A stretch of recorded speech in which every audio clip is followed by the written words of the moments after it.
My brother had an affair with my wife for months. I exposed them to the family, took his $900K inheritance, and watched him lose everything.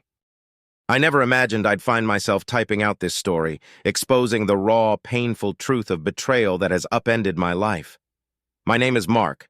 I'm 32, and I always believed that trust, loyalty, and family were the cornerstones of a good life.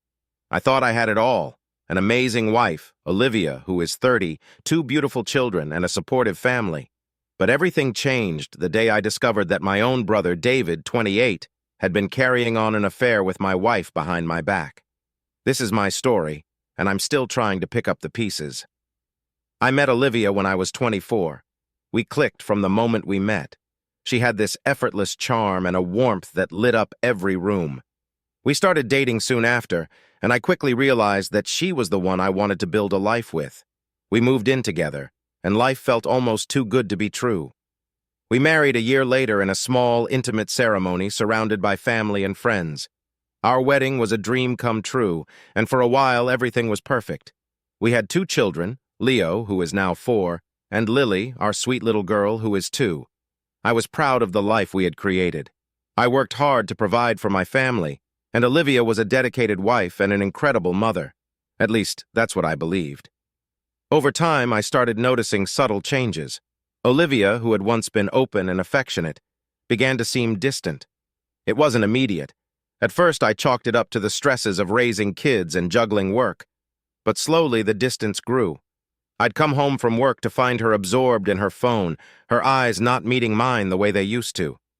Our evenings, which once were filled with laughter and shared stories about our day, turned into quiet, awkward silences. It all started one ordinary afternoon when I received a voicemail from Olivia. I remember it so clearly. It was as if her voice was laced with a tension I couldn't quite place. "Hey, Mark," she said. "I'm going to be out a bit tonight. David and I are going out for a drink. Don't wait up, okay?" I paused, trying to decipher the meaning behind her tone. David was my younger brother, and while they were close, I had always seen their relationship as friendly and harmless.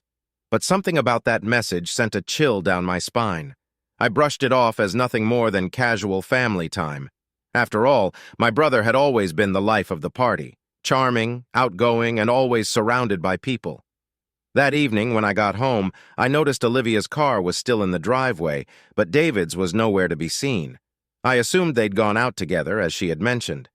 When I entered the house, however, I immediately sensed something was off. Olivia was sitting on the couch, her expression distant and her eyes fixed on her phone. The atmosphere was heavy, like a secret was hanging between us that neither of us dared speak about. "Hey, babe," I greeted her casually, trying to mask the unease that had been building all day. She offered me a weak smile and said, "Hi, Mark. I just got home. David had to leave early, so I thought I'd catch up on some emails." I nodded, but inside I was wrestling with a growing sense of dread. Over the next few days, the unease festered into a gnawing suspicion. I started noticing little things: a text message here, a whispered conversation there. Olivia's behavior became more erratic. She was often lost in thought, and her once warm smiles were now replaced with a distant, guarded look. I tried to confront her gently, attributing it to stress or perhaps even tiredness from juggling the kids and her own work. But deep down, I couldn't shake the feeling that something was terribly wrong. Then, one night, the situation escalated beyond repair. I came home earlier than usual from a late shift. The house was quiet, too quiet. I found the living room dark except for the soft glow of Olivia's phone screen on the coffee table. I walked in slowly and saw her sitting there, tears streaming down her face as she stared at the screen. Instantly, my heart pounded with dread. I hesitated at the doorway, unsure if I should disturb her or let her have a moment alone. But the anxiety became unbearable. I stepped forward and gently asked, "Olivia, what's wrong?" She looked up at me, her eyes red and full of pain. "Mark, I'm sorry," she whispered, barely audible. I sat down next to her, my mind racing as I tried to process the unfolding scene. "Sorry for what?" I asked softly. For a long, agonizing moment, she said nothing. Then, with a trembling voice, she confessed, "It's David. I've been seeing him." The words hit me like a sledgehammer. I sat there in stunned silence as the world around me began to blur. I asked, What do you mean?" But she couldn't muster any more words. All I saw were tears and regret in her eyes, a heartbreaking mix of sorrow and shame. In that instant, every memory of our life together, every promise we had made came crashing down. I felt betrayed by the two people I loved the most in the world. I needed to know the full extent of the betrayal. I asked her, voice heavy with pain, "How long has this been going on?" Olivia's gaze fell to the floor, and after what felt like an eternity, she murmured, 6 months. It started slowly, with little moments, and then it just grew. I was numb. The betrayal wasn't just from Olivia, it was from David as well, my own flesh and blood. The shock was overwhelming. I couldn't breathe, couldn't think. All I felt was a deep, aching emptiness. I got up, excusing myself, and went to my study where I sat in silence, my mind reeling with anger, sadness, and disbelief. I spent hours in that room trying to make sense of what had happened. Every memory of a loving glance, every shared laugh with Olivia now turned into a painful reminder of deceit. And then there was David, the brother I had always trusted. How could he do this to me? How could he betray our family in such a devastating way? I knew I couldn't let this go. I needed answers, and I needed them now. I decided to confront David the very next day. I drove to his apartment, feeling every mile as a heavy weight on my soul. When I arrived, I found him sitting in his living room as if nothing was wrong. His eyes widened when he saw me at the door, and for a moment I saw a flicker of guilt pass over his face before he masked it with a forced smile. "Mark, what are you doing here?" he asked, his tone feigning innocence. I didn't waste any time. "I know about you and Olivia," I said, my voice trembling with barely contained rage. "I know everything. How long, David?" He looked away, unable to meet my eyes. It wasn't supposed to happen," he mumbled. "It just did. I didn't mean to hurt you, man. I'm sorry." "Sorry?" I repeated bitterly. "Sorry doesn't fix this. You betrayed me, your own brother, and you betrayed our family. How could you do this?" My voice rose with anger and pain. "We grew up together. We shared everything, and you went behind my back with the woman I love." David tried to explain, but his words were hollow. "I never planned it, Mark. It just happened. Olivia, she was there, and one thing led to another. I didn't know what I was doing until it was too late." His excuses rang empty in my ears. I couldn't find it in me to even listen. I turned away, feeling as if I was being punched over and over again by the realization of his betrayal. I left his apartment without another word, my heart shattering into a million pieces as I drove home. I couldn't shake the image of his apologetic eyes or the sound of his feeble excuses. Returning home was the hardest part.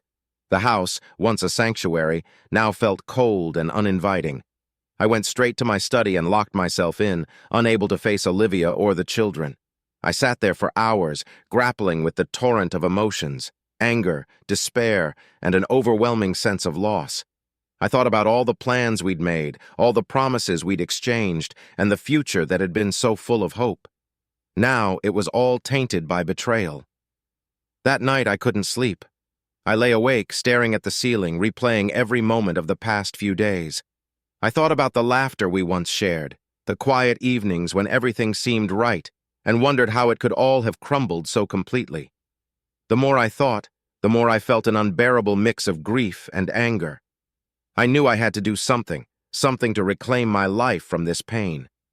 In the weeks that followed, I began the painful process of disentangling my life from the people who had betrayed me. Olivia, who once was my partner, became a stranger. We tried to talk, tried to find some semblance of the connection we once had, but every conversation ended in tears and regret. I could see that she was torn apart by guilt, but guilt wasn't enough to mend the shattered trust between us. I moved out of our shared home soon after. I couldn't stand the sight of the place where so many beautiful memories now mixed with pain. I took the kids and stayed with a close friend for a while, trying to create some semblance of stability for Leo and Lily, even as I struggled with my own emotions. At work, I tried to maintain a facade of normalcy, but inside, I felt broken. Every time I passed a family photo or heard a laugh that reminded me of better times, the betrayal stung all over again. I sought solace in the quiet hours after the kids went to bed, writing in a journal, trying to understand how everything could go so wrong. I spent countless nights questioning my own judgment. Had I been blind to the signs? Could I have done something to prevent this heartache? Meanwhile, David's life continued to spiral downward. After our confrontation, he stopped returning my calls. The once charming and confident brother I knew had transformed into a man haunted by regret and isolation. I learned through mutual acquaintances that he had lost his job soon after our fallout and had been seen moving from one cheap apartment to another. The loss of trust from family, friends, and even strangers had taken its toll on him. I heard he was working odd jobs just to make ends meet, an image that cut me deeply, even though I knew it was the consequence of his actions. I struggled with a mixture of anger and sorrow whenever I thought of him. Part of me wanted to hate him for the betrayal, but another part couldn't help but mourn the loss of the brother I once knew. I realized that sometimes the people who hurt us the most are the ones we never expected to betray us. As the months passed, I focused on rebuilding my life. I began therapy to help navigate the tumultuous emotions, and slowly, I started to find a way forward. The process was long and painful. There were days when the weight of betrayal felt too heavy to bear. But I knew I had to try, not just for myself, but for Leo and Lily, who deserved a father who could smile again someday. Therapy sessions helped me see that healing wasn't about forgetting or forgiving overnight, but about accepting the reality of the situation and learning to live with it. I began to set boundaries, first with Olivia, who eventually moved to a small apartment nearby, and then with David, who I realized I had to let go of entirely. I cut off contact with him, though it pained me deeply. I realized that clinging to bitterness wouldn't bring my family back together. It would only keep me trapped in a cycle of despair. In the process of rebuilding, I found unexpected support from friends and even some extended family members who, despite the shock, rallied around me. I discovered that I wasn't alone in my suffering, and that sometimes the kindness of others can help fill the void left by betrayal. My friends became my pillars of strength. They listened without judgment, offered practical help when I needed to move out of the old house, and encouraged me to look toward the future. I began to redefine what family meant to me. It wasn't just about blood relations, it was about the people who truly cared, who supported you in times of darkness. Slowly, I learned to trust again, not in the same way as before, but in a way that was more cautious and guarded. I started focusing on building a new, honest life for myself and the kids. I enrolled in a few night classes to further my education, took up running as a way to clear my head, and even began volunteering at a local shelter, which helped me see that life was still full of hope and compassion, even when it seemed shattered. I also took time to reflect on what I'd lost and what I might regain. I spent long evenings talking with my therapist about how to rebuild trust, how to love again, and how to accept that sometimes the people we once held dearest are not who we thought they were. The process wasn't linear. Some days I felt like I was making progress, and on others, the memories and pain would overwhelm me. But gradually, I started to see a glimmer of light at the end of the tunnel. One particularly cold winter night, as I sat alone with my thoughts, I realized that I had two choices: continue to be defined by the betrayal or take control of my narrative. I chose the latter. I began writing, journaling my experiences, my anger, and my hopes for the future. Writing became my catharsis, a way to process the immense hurt and to reclaim the pieces of myself that had been scattered.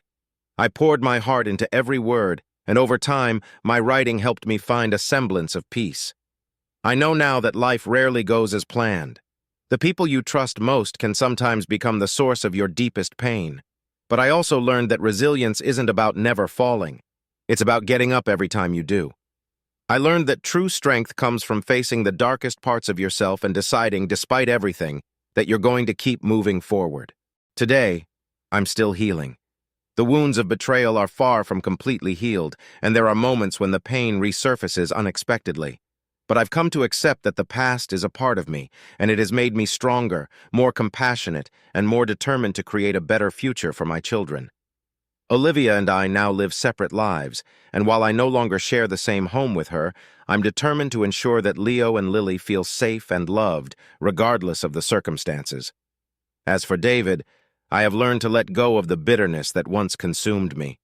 I've come to understand that holding on to anger will only keep me chained to a past that no longer serves me.